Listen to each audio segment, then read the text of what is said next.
Bueno, yo prefiero la proximidad, pero es verdad que no somos solo los presentes, sino también que nos están siguiendo desde otros lugares, así que vamos a facilitarles el seguimiento de la sesión.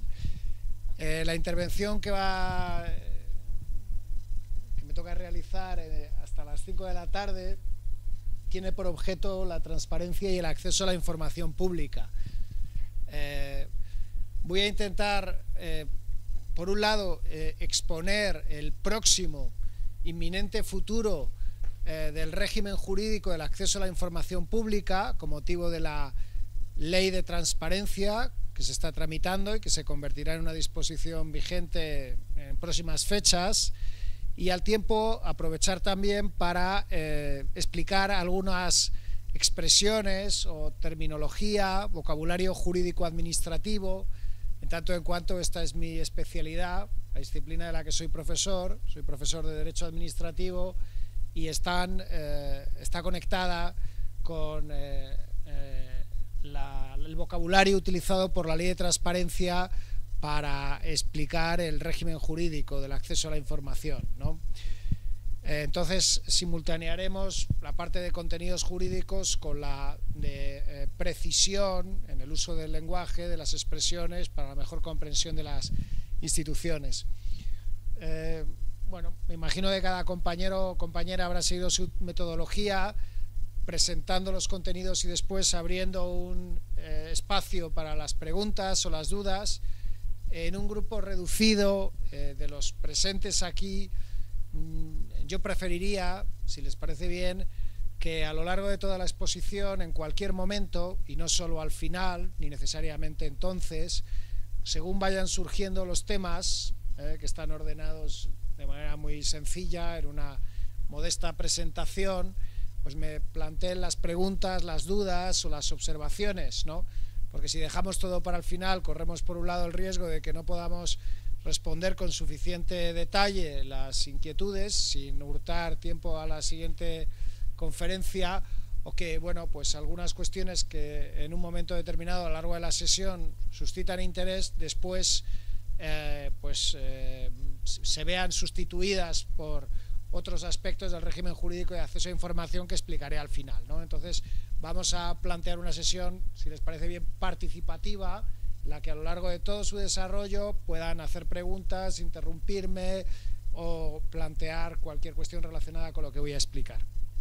El objeto de la sesión tiene sentido, la oportunidad de este tema tiene sentido en el marco del proyecto de ley de transparencia, acceso a la información pública y buen gobierno. Esta es una iniciativa legislativa que se encuentra a disposición en la web en la página de internet del Congreso de los Diputados, de las cámaras, del Poder Legislativo, y que presenta un indiscutible interés por muchas razones, entre ellas, por supuesto, pues la preocupación creciente de la ciudadanía en España por la calidad democrática, el control de la actividad pública, etcétera. También he elegido deliberadamente este tema porque entiendo que guarda una relación directa con el papel de los profesionales en los medios de comunicación. Desde mi punto de vista, esta ley de transparencia y el régimen de acceso a la información pública interesa muy especialmente a los periodistas, porque a menudo son ellos los que se van a encontrar con dificultades o van a tener especial interés para acceder a esta información pública, que puede servir para documentar mejor sus informaciones, para desarrollar la labor de periodismo de investigación relacionada con el control de la actuación de las administraciones públicas, ¿no? Es decir, me parece que esta futura ley de transparencia va a mejorar el acceso a información también para los profesionales de los medios de comunicación. Una primera cuestión relacionada con la precisión terminológica y el vocabulario que me gustaría comentar es que estamos ante un proyecto de ley tramitándose, ¿no? Esto, bueno, lo digo porque uno de los errores recurrentes en las informaciones periodísticas sobre iniciativas legislativas es el de presentar los proyectos de ley o las iniciativas legislativas en la misma forma o con expresiones similares a las que se utilizan cuando una norma ya ha sido aprobada. Desde el punto de vista del sistema de fuentes y de la producción de las normas, un proyecto de ley solo es un primer paso. El gobierno, en cualquiera de sus niveles, el gobierno de España o los gobiernos de las comunidades autónomas, no aprueban obviamente las leyes, sino que aprueban estas iniciativas legislativas, activan estas iniciativas legislativas, aprueban los proyectos de ley para que después sean debatidos, enmendados, corregidos y aprobados o no, en último término, por las asambleas legislativas, ya sean las Cortes Generales, Congreso, Senado, Congreso, en el procedimiento legislativo, o las asambleas parlamentarias autonómicas, las Cortes de Castilla y León o cualquier otro parlamento autonómico. Es importante también en el vocabulario jurídico distinguir las distintas fuentes del derecho y los distintos tipos de normas. No es lo mismo una ley que un decreto, que un real decreto, en fin, que un decreto ley, que un real decreto ley. Allí donde se utiliza la expresión real decreto o real decreto ley, estamos hablando de disposiciones del Poder Ejecutivo del Estado, del Gobierno de España, mientras que cuando se utiliza la expresión decreto o decreto ley sin el real delante, estamos ante disposiciones del Poder Ejecutivo en el nivel autonómico.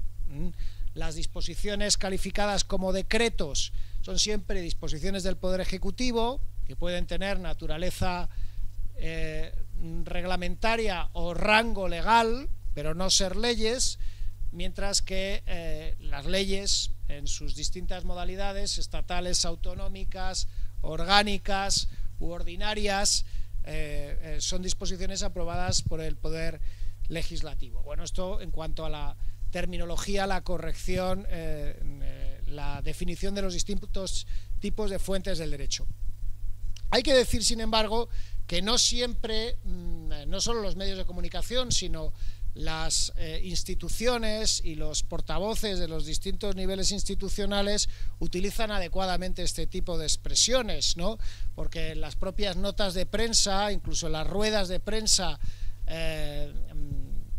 que se presentan también ante la opinión pública, se utiliza la expresión decreto o real decreto como perfectos sinónimos, o se olvidan algunas de las expresiones más precisas, más correctas que en nuestro ordenamiento jurídico deben manejarse.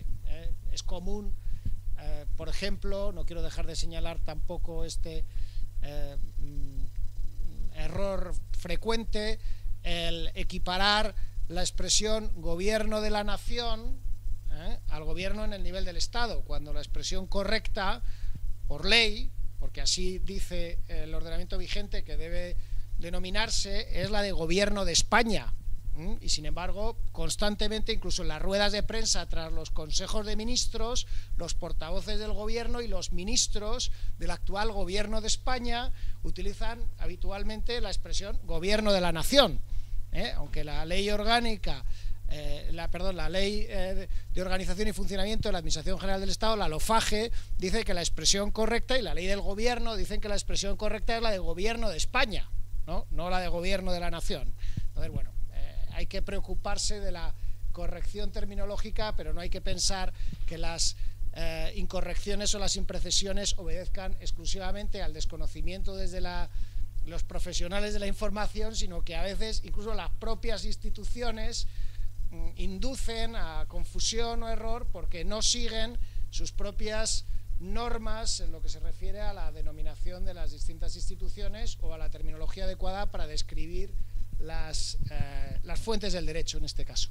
Bueno, estamos hablando de un proyecto de ley que está tramitándose, cuyos contenidos se pueden encontrar, por tanto, en la página web del Congreso y en otros lugares, y que se convertirá en una ley vigente cuando sea publicada en el Boletín Oficial del Estado, con las modificaciones que resulten de la admisión o no de las múltiples enmiendas presentadas a la misma. No es la primera norma, el proyecto de ley de transparencia, acceso a la información pública y buen gobierno, que se ocupa de estos temas. Es decir, no estamos ante una primera regulación del acceso a la información pública en el derecho español. Pero sí es cierto que es muy importante esta futura ley, porque debe resolver un déficit grave de la democracia española. ¿Dónde estaba regulada en estos momentos el acceso a la información pública? ¿Cuál es el régimen actual del acceso a la información administrativa? Es decir, si un ciudadano, un periodista quiere acceder a una documentación en manos de las administraciones públicas, ¿a qué disposición o qué norma debe esgrimir? ¿A qué disposición debe recurrir o qué norma debe esgrimir? Bueno, el régimen actual del acceso a la información pública se encuentra básicamente en el nivel del Estado y para todas las administraciones en la Ley de Procedimiento Administrativo. Ley 3092 de 26 de noviembre de régimen jurídico de las administraciones públicas y del procedimiento administrativo común, norma que será modificada también cuando sea aprobada por la futura Ley de Transparencia y que regula en su artículo 37 el derecho de acceso a archivos y registros administrativos. Es decir, la Ley de Transparencia, la futura Ley de Transparencia, va a sustituir la más escueta regulación de un artículo de la Ley del 37 de la Ley de régimen jurídico de las administraciones públicas y del procedimiento administrativo común. El artículo 37 de la Ley 3092, esa regulación vigente de la Ley de Transparencia, del acceso a información pública, lo que hace es desarrollar una previsión que está en la Constitución. La Constitución española dice en su artículo 105 que la ley regulará el acceso de los ciudadanos a los archivos y registros administrativos. La Constitución ordena que hay una ley que regule el acceso a información pública y esa ley, en estos momentos, como digo, es la Ley 3092, la Ley de Procedimiento Administrativo. Entre 1978 y 1992, son unos cuantos años, ¿verdad? Desde 1978, Constitución, artículo 105, hasta 1992, Ley de Procedimiento, Ley de Régimen Jurídico y Procedimiento Administrativo, el mandato constitucional no se realizó. Y no había una regulación suficiente del derecho a acceso a información pública, lo cual nos dice mucho sobre la falta de cultura y de voluntad política en España para favorecer el acceso de los ciudadanos a la información y la transparencia. Es muy significativo que desde 1978 hasta 1992 esto no se regulara.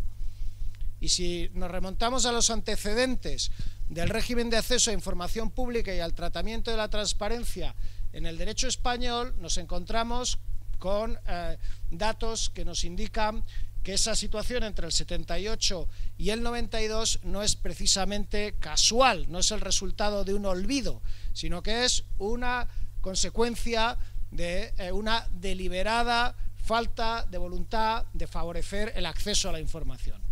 De hecho, antes de la ley del 92, que es la actualmente vigente, regía en España la Ley de Procedimiento Administrativo de los años 50. Obviamente la Ley de Procedimiento Administrativo de los años 50 pues no era una disposición aprobada en un contexto democrático, pero algo muy llamativo de ese texto, de la Ley de Procedimiento Administrativo de los años 50, cuando comparamos nuestra ley con otras leyes de países democráticos, es que no regulaba para nada la cuestión clave, fundamental, de los archivos. Cuando se dicta una nueva ley de procedimiento administrativo en los años 50 en España, después de los años más duros de la dictadura, porque la ley de procedimiento es el resultado de un compromiso con el gobierno de los Estados Unidos, que inicia una serie de relaciones con el régimen de Franco a cambio de una tímida apertura económica y también de una mínima apariencia de Estado de Derecho en el país. En ese contexto hay que situar la ley de procedimiento de los años 50, es decir, fue una de las exigencias del gobierno de Estados Unidos al régimen de Franco para entablar unas mínimas relaciones internacionales, ¿verdad? Cuando se aprueba esa ley, se olvida por completo regular los archivos, porque no había ningún interés, en que hubiera un régimen determinado sobre qué documentos tendrían que ser conservados, cómo tenían que ser conservados, quién podía acceder a esos documentos, ¿verdad? durante cuánto tiempo debían mantenerse los documentos, cuándo, cómo, por qué y por decisión de quién se podían destruir o no los documentos. Entonces, durante décadas en España carecíamos de un régimen de gestión de los documentos, más allá de las cuestiones que después sí se regularían de tipo cultural. El manejo de los documentos de la administración, de la documentación administrativa en el derecho español siempre ha estado asociado a las cuestiones de patrimonio histórico-artístico. Nos interesaban los documentos desde el punto de vista de los trabajos, las tesis doctorales realizadas 200, 300 años después por los historiadores. Pero desde el punto de vista del control del ejercicio del poder, de quién había hecho por qué, para favorecer a quién, para perjudicar a quién, las posibles situaciones de trato discriminatorio, de trato de favor o disfavor, que se reflejan todas en esos documentos, el acceso no era posible y carecía por completo de regulación. Esto pasa en los años 50 y cuando la Constitución de 1978, en su artículo 105, dice que la ley tiene que regular el acceso a archivos, no se acuerdan de hacerlo hasta el año 1992. Estos son los antecedentes. Y es muy importante recordar todo esto para comprender por qué estamos donde estamos. Y estamos donde estamos porque en España hemos carecido durante décadas de cultura de transparencia y de cultura de acceso a la documentación en manos de la Administración. Pero llegamos al 92 y se aprueba esa ley de procedimiento administrativo con su artículo 37, que entre otras cosas prometía, según la propia exposición de motivos de la ley, favorecer lo que, entrecomillado, se definía como una administración de cristal. Se presentó la regulación del derecho de acceso a archivos y registros en el artículo 37 como un cambio radical en la administración española. Todos los comentarios sobre el derecho de acceso a documentación administrativa del artículo 37 de la ley 3092, al menos todos los que yo conozco, y he seguido este tema hace ya bastantes años, yo me estrené como profesor dando cursos sobre la ley 3092, más o menos por aquella época empecé a ser profesor de Derecho Administrativo, todos son negativos. Todos los que hemos leído ese artículo, que está todavía vigente en el derecho español, reconocemos que es un precepto que está lleno de trampas para imposibilitar el acceso a información. En lugar de partir de la regla general de que debe ser posible acceder a la documentación pública con algunas excepciones, las que prevé la Constitución, la persecución de los delitos, la intimidad personal y la seguridad del Estado, que son límites expresamente enunciados en el texto de la Constitución, en lugar de partir de un juego de regla general y excepciones, lo que hace es multiplicar el número de excepciones con una regulación muy farragosa. Les invito a que lean el artículo 37 de la ley 3092 e intenten averiguar exactamente a qué información al final se puede acceder después de su lectura, porque no está en absoluto nada claro, y el resultado es que prácticamente se puede denegar el acceso a cualquier tipo de información, salvo que uno acredite con todas las consecuencias su condición de interesado o interesada en el procedimiento. El artículo 37 de la ley 3092 no favorece el acceso a información pública y la transparencia, sino que permite que los interesados en los procedimientos tengan acceso a esa información y contempla una serie de excepciones para el acceso a los expedientes en procedimientos terminados a la fecha de solicitud para sujetos que no tengan esa estricta condición de interesados, que sean protagonistas del procedimiento. En lo que se refiere en concreto a la utilización del artículo 37 de la ley 3092 por los medios de comunicación, es decir, por la profesión periodística, ¿qué partido le puede sacar un periodista al artículo 37 de la ley 3092? La respuesta más simple que podría darse es prácticamente cero. Si un periodista quiere acceder a información pública e intenta hacerlo por la vía del 37 de la ley 3092, se va a encontrar con un sinfín de dificultades, entre ellas una previsión que a juicio de algún comentarista se introdujo precisamente para dificultar las tareas de periodismo jurídico, de limitar el acceso por conjuntos de materias. Es decir, no podían plantearse solicitudes de acceso a información que fueran algo no genéricas, que no pidieran un expediente en concreto, sino que pidieran información sobre un tipo concreto de decisiones administrativas.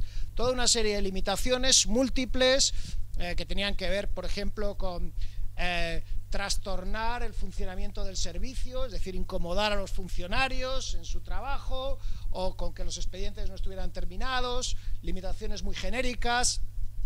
Y la mayor parte de los funcionarios en España, en todos los niveles administrativos, cuando tienen una duda sobre si un papel, una información se puede mostrar o no se puede mostrar, no aplican la regla general del acceso a información, de la transparencia, pensando si hay una excepción o no, si concurre uno de los límites o no, sino que aplican cabalmente la prudencia. Si no sé si puedo enseñar este papel o no puedo enseñarlo, si puedo dar acceso a esta documentación o no puedo darla, pues sencillamente digo que no, porque así, si digo que no, no me voy a equivocar. Si tiene que ser que sí, que me lo digan de arriba, que recurra quien quiera acceder a la documentación y que le den la razón, pero si permito que se acceda a la documentación y me equivoco y vulnero algún tipo de derecho o de regla, las responsabilidades van a ser mías. De manera que la inmensa mayoría de los funcionarios en España, cuando tienen una duda, que es casi siempre, sobre si pueden mostrar o no una documentación, porque la lectura del precepto es muy compleja, terminan no permitiendo el acceso a la documentación. Esta es la situación actual. Y esto es lo que debe resolver la futura ley de transparencia desde el punto de vista del derecho de acceso a la información pública. Esas múltiples incertidumbres y resultado decepcionante en lo que se refiere al acceso a documentación. Hay que decir también que la ley de transparencia debe venir a resolver, como expongo ahí, un déficit grave en la democracia española. Nuestro país es una de las pocas, si no la única, democracia desarrollada en el mundo que no tiene una ley de transparencia.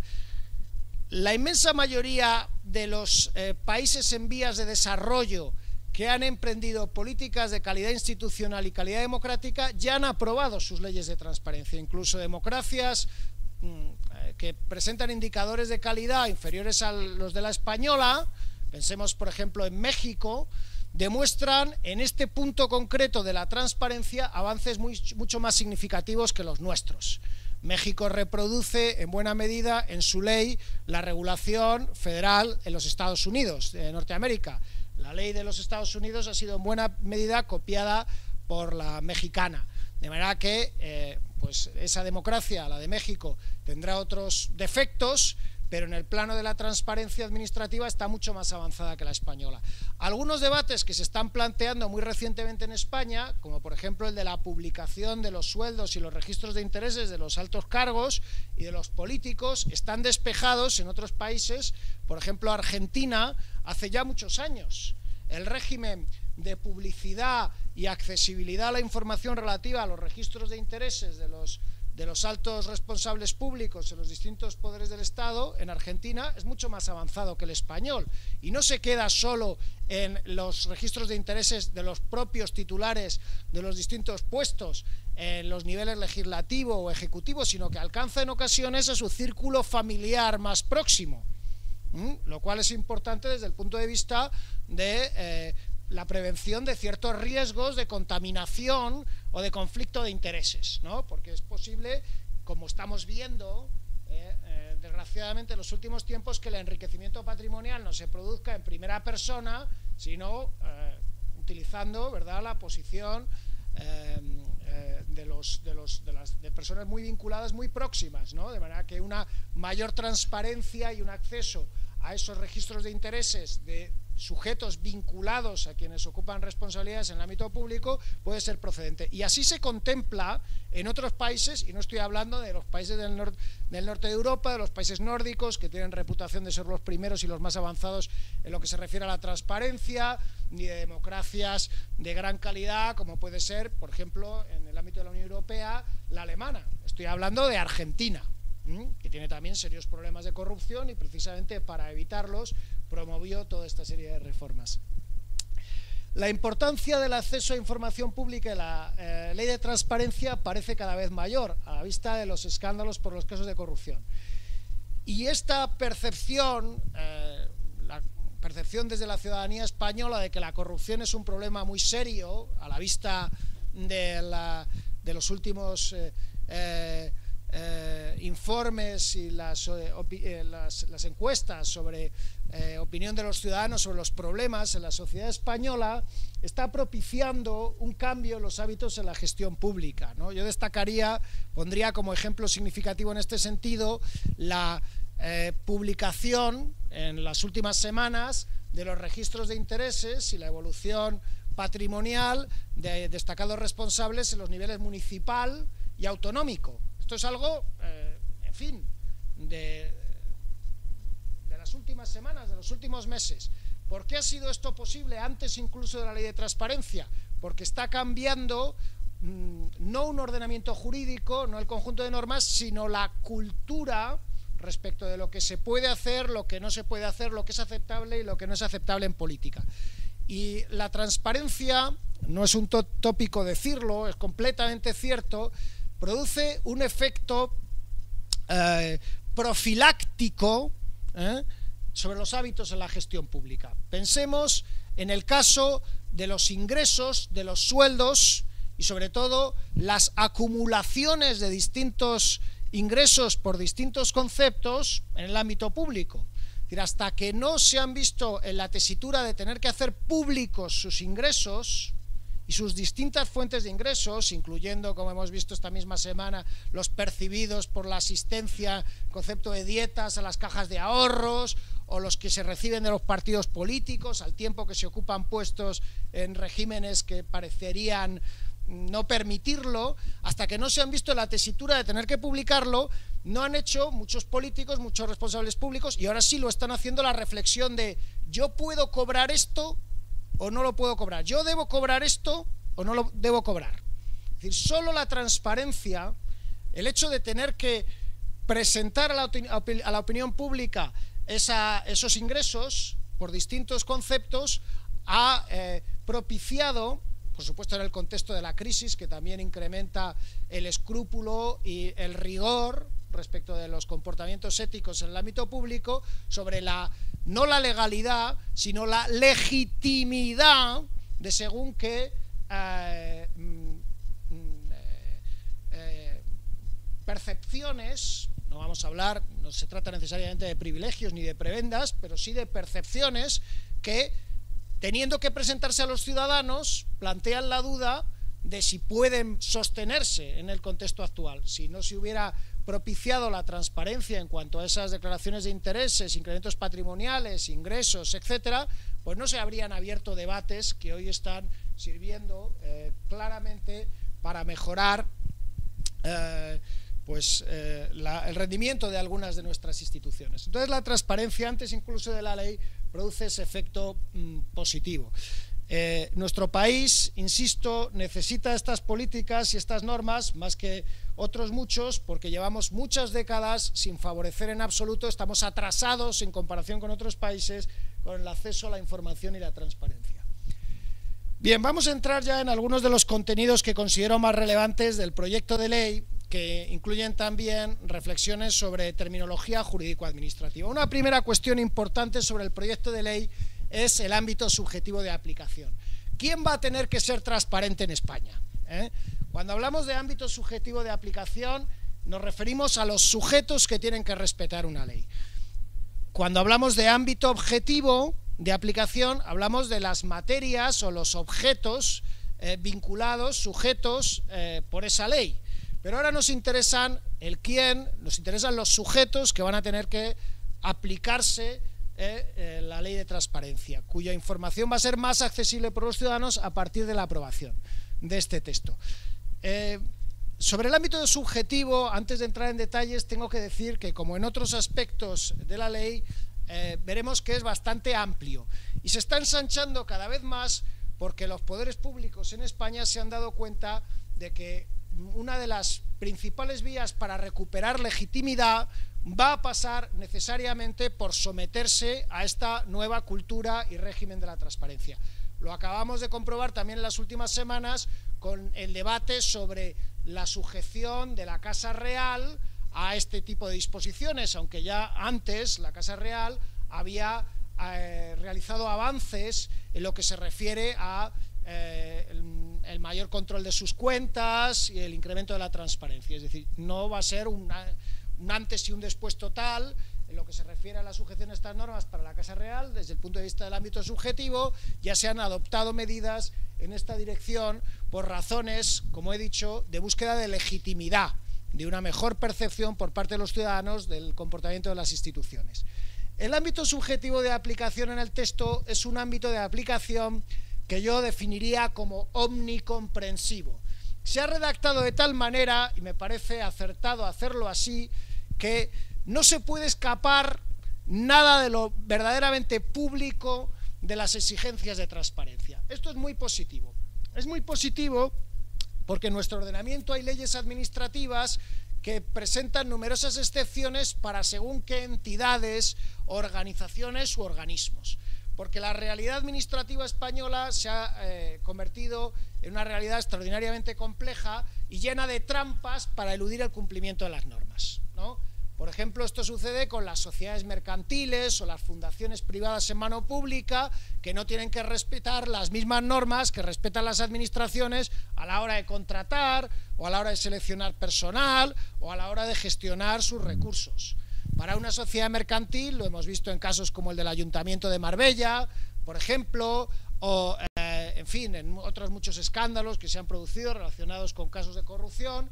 Es más fácil dar contratos sin respetar las previsiones de la normativa de contratos del sector público, contratar personal sin seguir los principios de mérito y capacidad.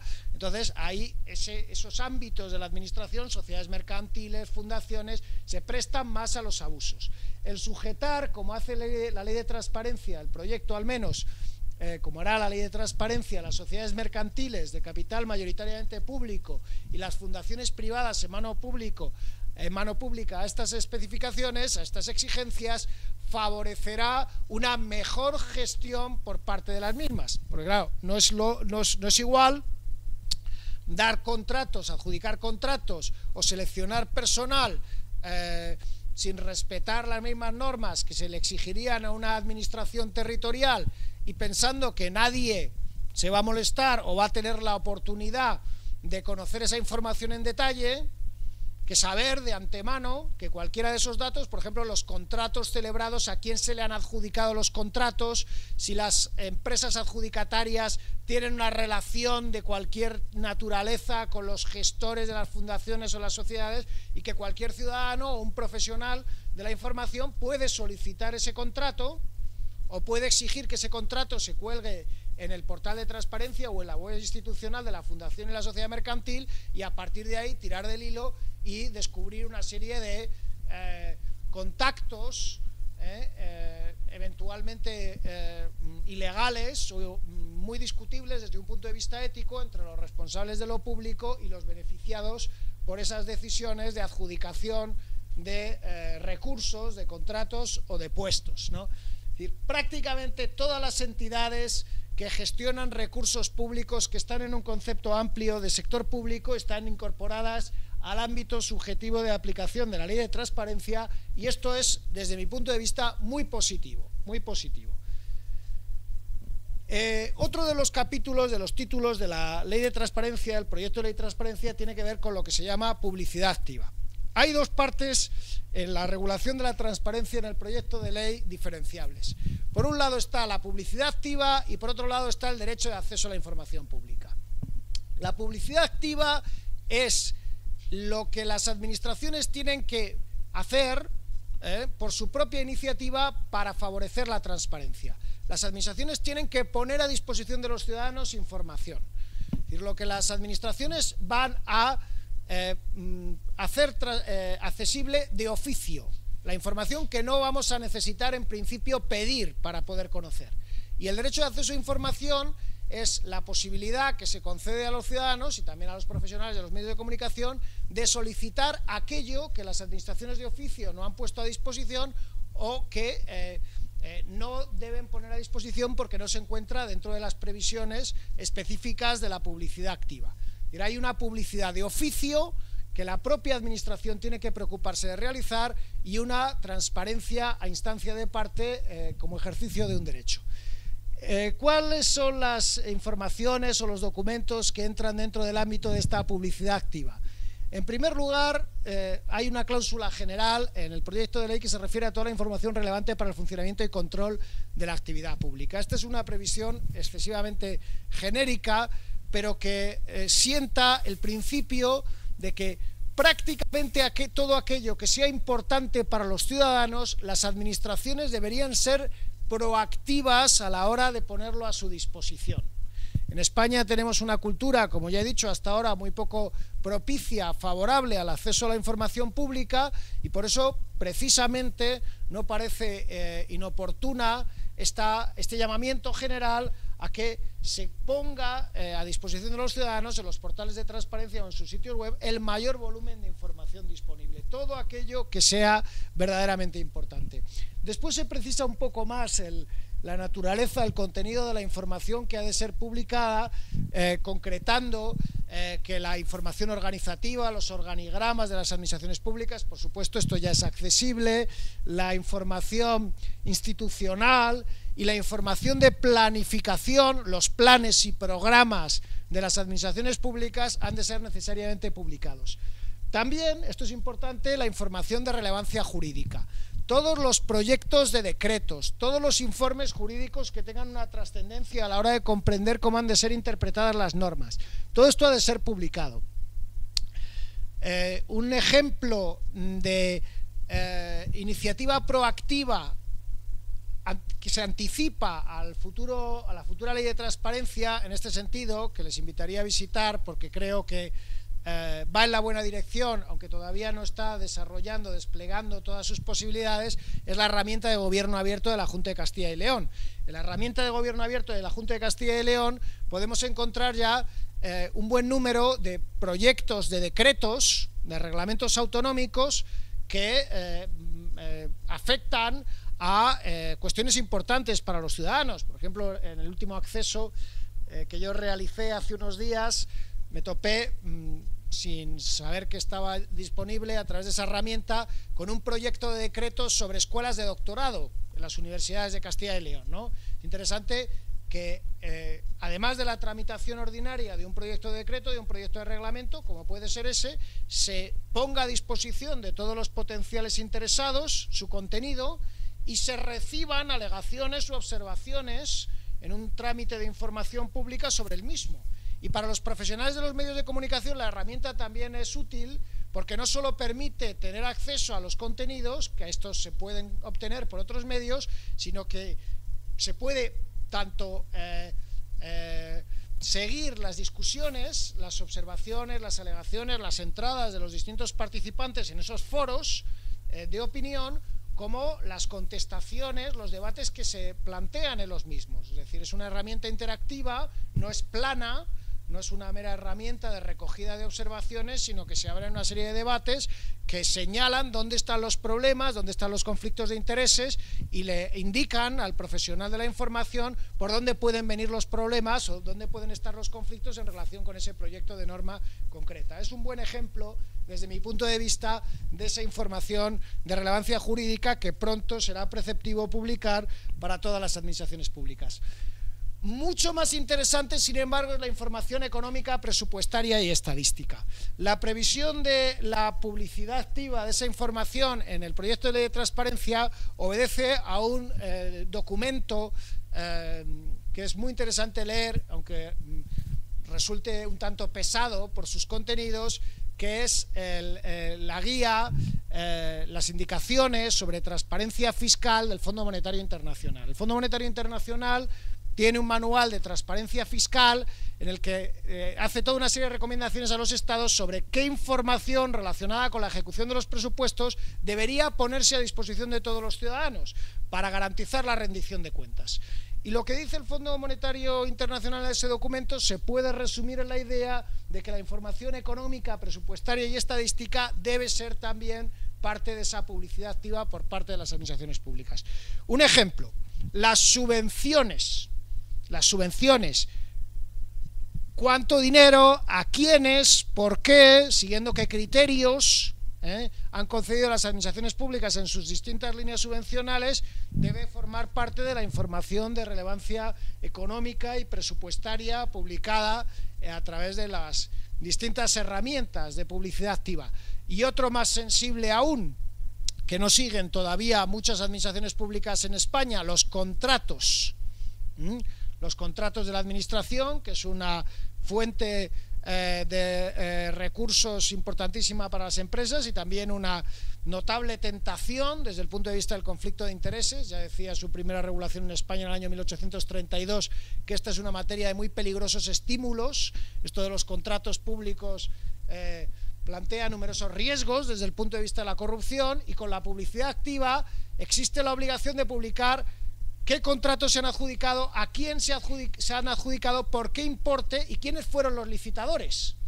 De manera que, sabiendo quiénes son los adjudicatarios, contra quién compitieron, por qué importe, no solo protegemos la competencia, sino que estamos anticipándonos a los múltiples riesgos, como digo, de conflicto de intereses entre poderes adjudicadores y poderes adjudicatarios.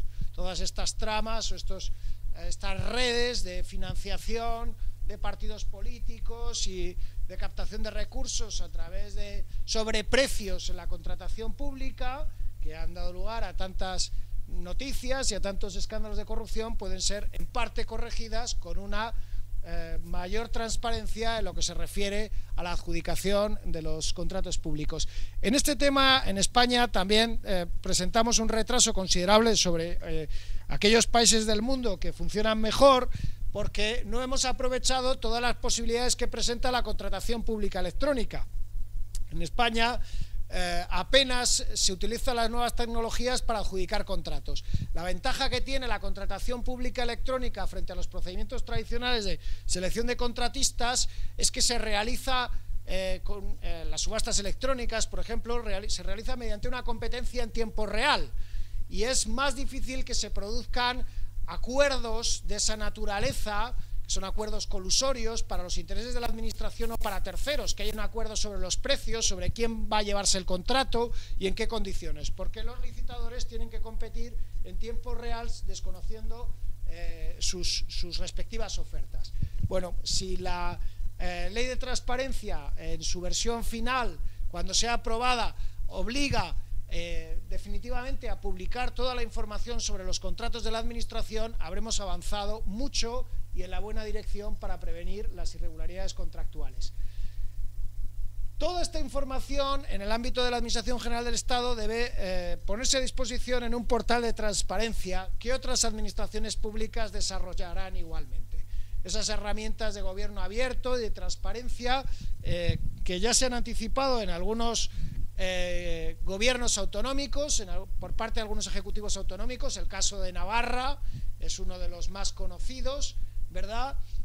Se generalizarán a partir de la publicación de la ley. He dicho que hay dos grandes bloques en lo que se refiere a la transparencia y el acceso a información. El primero sería la publicidad activa y el segundo es el derecho de acceso a la información pública. Bien, en este derecho de acceso a la información pública hemos de partir de un concepto de información pública que, como el ámbito subjetivo de la ley, pretende ser omnicomprensivo. Es decir, información pública es toda aquella información que está en manos de alguno de los sujetos del ámbito subjetivo, que son todos los del sector público, y que tenga relevancia para el control o desde el punto de vista de la actuación de las administraciones. Es decir, es un concepto muy amplio de información pública y esto también es positivo.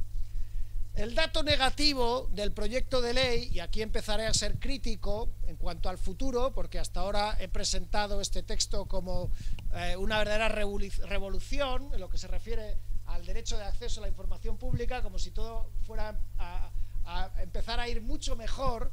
El dato negativo, y aquí empieza la ley a decepcionar, el proyecto de ley empieza a decepcionar sobremanera, es la larguísima lista de límites para el derecho a información.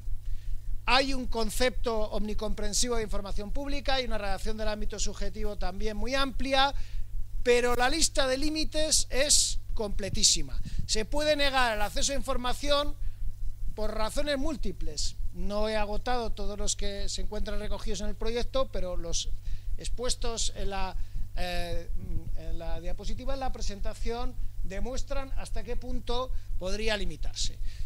Por razones de control administrativo, de funciones de vigilancia, de política económica, de secreto profesional o de propiedad intelectual, de seguridad nacional, de defensa. Esto, bueno, pues puede tener una cierta razón de ser, sin hablar, porque esto viene después de la protección de datos personales, que en sí mismo ya es un superlímite del derecho de acceso a información pública. Al final, dependiendo de cómo se interpreten estos límites, nos podemos encontrar en una situación idéntica a la que teníamos después de la aprobación de la ley de 1992, y la situación después de la ley de 1992 era idéntica en la práctica a la que teníamos después de la ley de los 50. Y si esto fuera así, yo tuve oportunidad de decírselo a una de las redactoras del texto en una conferencia que dio en esta misma sala hace algunos meses, el resultado sería decepcionante. Decepcionante desde el punto de vista del incremento de la calidad de la democracia española, decepcionante desde el punto de vista de las expectativas generadas en los ciudadanos de mejora de la gestión pública a partir de la transparencia. Desgraciadamente, nada parece indicar que la interpretación de estos límites no vaya a ser, como debiera ser, muy restrictiva.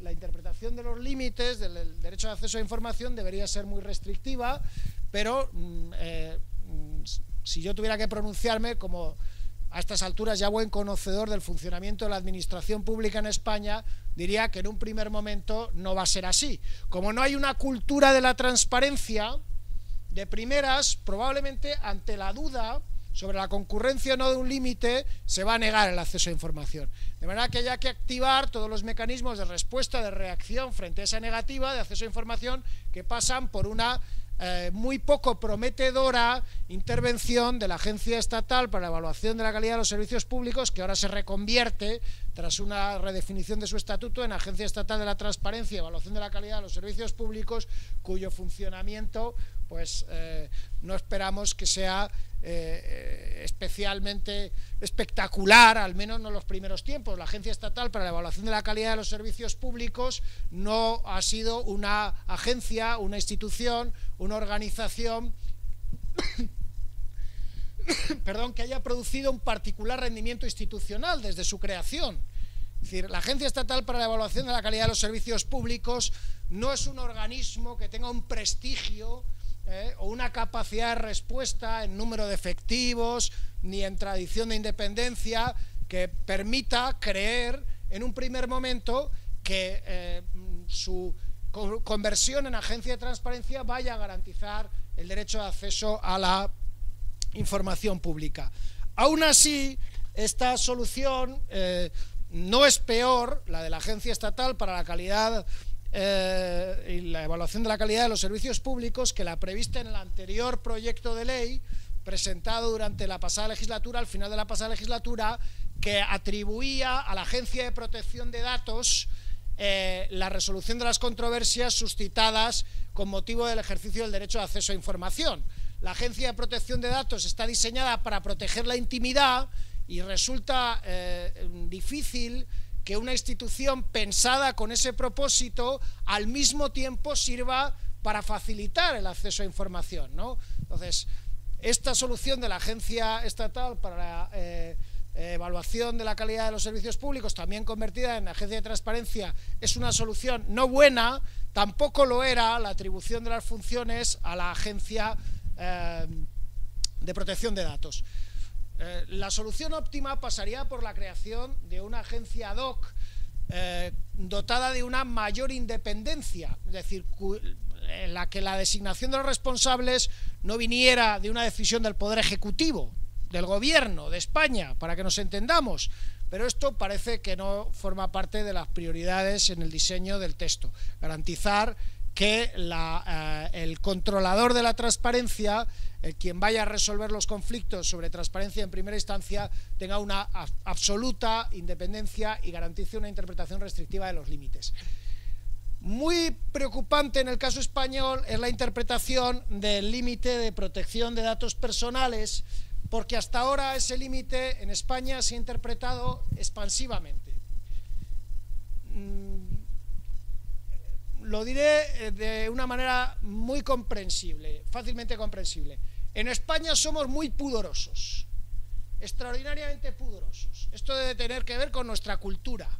De manera que lo que en otros países no consideramos intimidad personal ni dato personal, en nuestro país culturalmente se considera así. Esta mañana teníamos un debate, por ejemplo, en torno a la conveniencia o no, oportunidad o no, legalidad o no, de publicar las listas con las notas de los estudiantes y sus nombres y apellidos y calificaciones. Esto en cualquier universidad en Estados Unidos, por ejemplo, no sería un debate. Por supuesto, las calificaciones de los estudiantes con su nombre y apellido son públicas. Eso no es un dato que tenga que ver con la intimidad personal de nadie. Es más, para garantizar un trato igual de todos los estudiantes deberían ser públicas, pero en España seguimos con el prejuicio de que esa es una información que afecta a la intimidad de las personas, cuando en realidad lo que afecta es al pudor de las personas, porque el resto de los compañeros no sepan, es una comprensión vergonzante de la intimidad, cuál ha sido la calificación que han obtenido.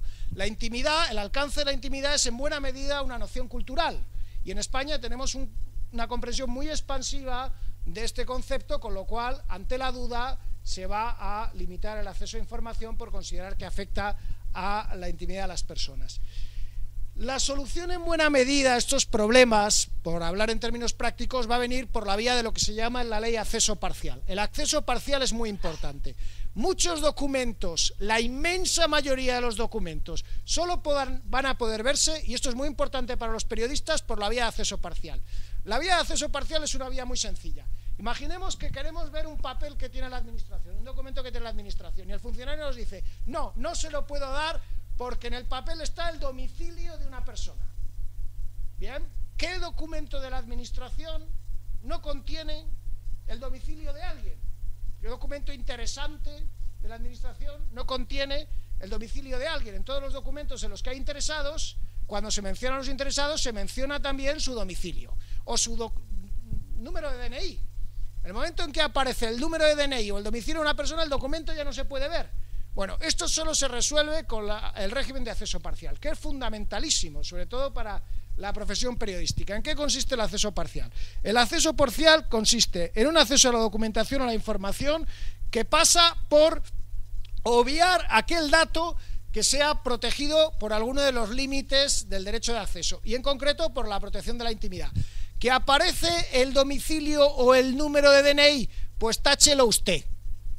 Lo que tienen que hacer los funcionarios a la hora de facilitar esa información a los profesionales de los medios de comunicación o a los ciudadanos es, caso de aparecer algún dato que tenga una incidencia de carácter personal sobre interesados, es obviar el dato sobre las personas cuyo DNI o domicilio aparece en el expediente y facilitar el resto de la información, esto es el acceso parcial, a los profesionales de los periódicos o también a los ciudadanos. Esto es lo que hacen, por cierto, llevan haciendo muchos años los únicos funcionarios, el único cuerpo de funcionarios que en España tiene absolutamente clara la importancia de la transparencia, que son los archiveros. Los archiveros llevan reivindicando un régimen de acceso a información, archivos y registros administrativos hace muchos años, y cuando se encuentran con problemas de esta naturaleza utilizan todo tipo de técnicas para proteger el dato sensible, pero garantizar el acceso al resto de la información.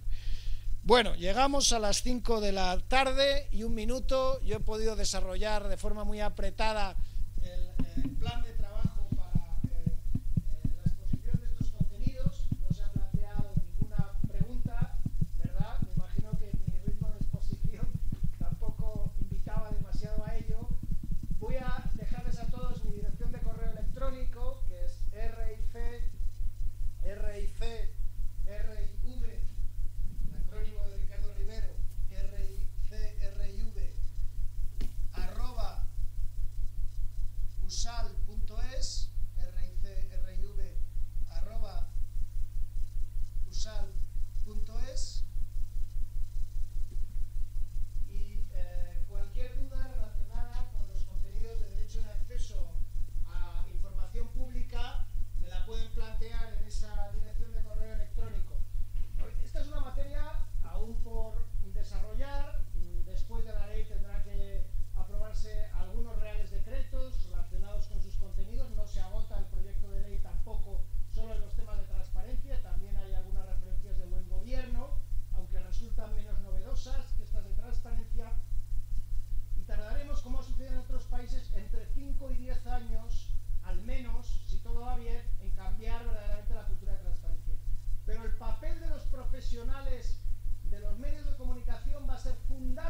garantía de la democracia, de la calidad democrática y de control del ejercicio del poder frente a sus excesos, ¿no?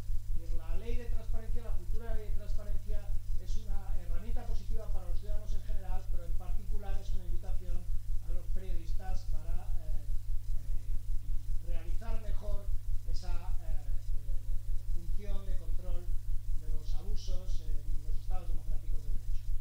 ¿Alguna pregunta? Sí. A ver, han quedado varias veces.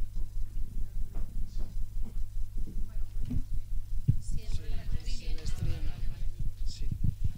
Gracias.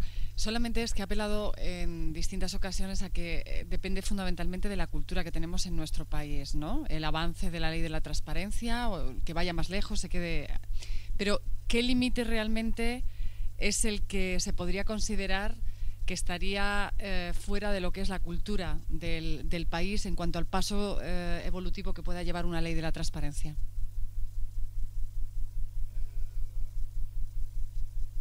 ¿Qué límite de los expuestos? Efectivamente, sí. ¿Cuál sería el límite? Es decir, a partir del cual, independientemente de la cultura que haya o no de la transparencia en un país, se está protegiendo, digamos... Es que en cada límite presenta... Los límites son conceptos jurídicos indeterminados. Por ejemplo, el concepto de seguridad nacional o el concepto de intimidad de las personas es lo que técnicamente se denomina un concepto jurídico indeterminado. ¿Qué es la seguridad nacional? Pues la seguridad nacional, la interpretación de lo que sea seguridad nacional depende de la cultura, ¿no? Obviamente, pues en la Siria actual, el concepto seguridad recibe una interpretación extrema por las circunstancias del país en comparación con el concepto de la seguridad nacional, pues en Costa Rica, ¿no? Es decir, cada límite es un concepto jurídico indeterminado y no es que haya límites que rijan en algunas culturas sí y en otras no, sino que el alcance de cada límite, en cada uno de ellos, en España tiende a ser más extenso que en otros países donde hay una cultura de la transparencia mayor, mientras que en esos países pues no se considera que es intimidad, por ejemplo, contratos en el sector defensa, la adjudicación de suministros para el abastecimiento de alimentos en los cuarteles. ¿Eso tiene que ver con la seguridad nacional? Pues en principio no, pero dependiendo de cómo se interprete ese límite en cada país, se puede esgrimir para limitar el acceso a la información o no. Y la tendencia en España hasta ahora ha sido culturalmente interpretar expansivamente los límites. No es que haya límites asociados a determinadas expresiones culturales en términos de relación de transparencia, sino que el alcance del concepto jurídico indeterminado varía culturalmente. Y en España, pues, por ejemplo, hemos sido muy pudorosos a la hora de reconocer cuánto ganábamos, ¿no? Cuáles eran los ingresos, particularmente pudorosos los políticos, ¿no? Ahora esa cultura empieza a cambiar y dentro de 5 o 10 años, si todo continúa así, ningún político tendrá ningún pudor a la hora de reconocer, pues yo gano tanto, porque se habrá convertido en algo normal. Pero hasta ahora existía se entendía que los ingresos propios, ¿verdad?, eran una cuestión que no tenía por qué ser, en muchos casos, pública, ¿no? Entonces, cada límite, y esto en relación a la intimidad, pues lo he expuesto también con el caso de las calificaciones de los estudiantes, sucede lo mismo, ¿no? Es decir, ¿qué es la intimidad personal? La nota que un estudiante consigue en una asignatura, ¿eso es un dato personal o es un dato que tiene una relevancia pública mayor? Pues debería tener una relevancia pública mayor, pero también depende de si para nosotros es más importante proteger el pudor del estudiante o proteger la objetividad de las calificaciones. ¿Ven? Las variaciones culturales dependen de intereses, de ponderaciones de intereses. Hay sociedades en las cuales se considera mucho más importante garantizar la objetividad. Y esto afecta también a la contra. Por ejemplo, en los Estados Unidos, en el derecho de los Estados Unidos, quien denuncia un caso de corrupción tiene garantizada la protección de su anonimato. Esto para nosotros sería incompatible con el derecho procesal y una serie de reglas de justicia, porque pensamos que es inquisitorial que el denunciante sea anónimo, pero le damos un mayor valor al derecho a proteger al denunciado. Mientras que a los Estados Unidos les interesa más que si hay un caso de corrupción salga a la luz y quien lo denuncie sea protegido. En la ponderación de derechos e intereses que hacen prevalecer el control de la buena gestión pública sobre los derechos procesales que nosotros consideramos intangibles. Es una cuestión, eso también es cultural. ¿En qué medida se puede garantizar el anonimato de un denunciante de un caso de corrupción? En la medida que valoremos más la lucha contra la corrupción que algunas de nuestras garantías procesales tradicionales, ¿no? Esto también es cultural, ¿no? Si una sociedad antepone la buena gestión pública a otros intereses o derechos, ¿no? Entonces no hay límites concretos, sino alcances la interpretación de los conceptos jurídicos indeterminados. Bueno, yo, en fin, no quiero invadir más tiempo del profesor Mario Hernández, que está también dispuesto a continuar con su ponencia para cerrar este seminario. Muchas gracias por la presencia a esta hora tan apropiada para dormir la siesta, y estoy seguro de que el seminario terminará pues brillantemente con la intervención sobre los límites constitucionales al ejercicio de la protección periodística. Así que muchas gracias.